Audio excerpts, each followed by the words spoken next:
بسم اللہ الرحمن الرحیم۔ ناظرین، امید کرتا ہوں کہ آپ سب بخیر ہوں گے۔ میرے محترم دوستو،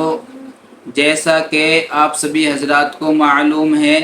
کہ سورہ کہف کی بہت سی فضیلتیں ہیں۔ سورہ کہف کے بارے میں آپ لوگوں نے یہ پڑھا ہوگا، حدیث کے اندر بھی اس کا تذکرہ ہے کہ اگر کوئی انسان سورہ کہف کو جمعے کے دن تلاوت کرتا ہے تو وہ دجال کے فتنے سے محفوظ رہے گا۔ اسی کے متعلق میں آپ حضرات کے سامنے چند اور فضائل سورہ کہف کے بیان کرنا چاہتا ہوں، جس میں ایک روایت کے اندر آتا ہے کہ اگر کوئی انسان شب جمعہ کو سورہ کہف کی تلاوت کرے گا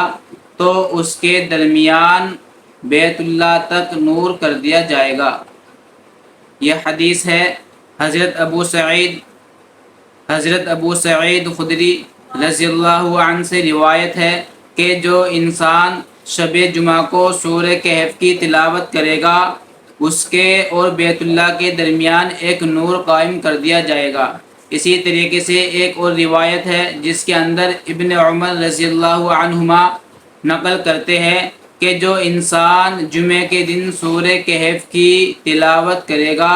اس کے قدم سے لے کے آسمان تک نور ہوگا جو قیامت کے دن روشن ہوگا۔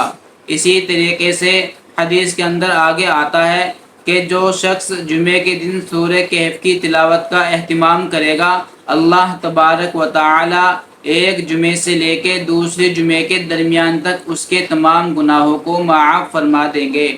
اسی طریقے سے ایک اور روایت ہے جو حضرت ابو سعید خدری رضی اللہ عنہ سے مروی ہے، وہ فرماتے ہیں کہ جو شخص سورہ کہف کی آخری 10 آیت کی تلاوت کرے گا وہ دجال کے فتنے سے محفوظ رہے گا۔ تو میرے محترم بزرگوں اور دوستوں، سورہ کہف کی بہت سی فضیلتیں ہیں، جس میں ایک فضیلت یہ ہے کہ جو انسان سورہ کہف کی جمعے کے دن تلاوت کرے گا اس کے قدم سے